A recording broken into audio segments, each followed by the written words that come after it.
তিনি জামিনদা বাংলাদেশের সংবিধানের শিশু নিরাপত্তা আইন আছে, মানুষের জননিরাপত্তা আইন আছে, তার দিকে লক্ষ্য রেখে তিনি যে সমস্ত বক্তব্য দিচ্ছেন আমরা তার বক্তব্য ধিক্কার জানান।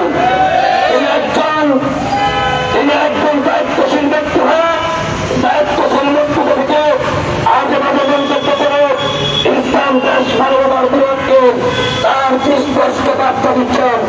আমরা প্রতিবাদ করি এবং স্বরাষ্ট্রমন্ত্রী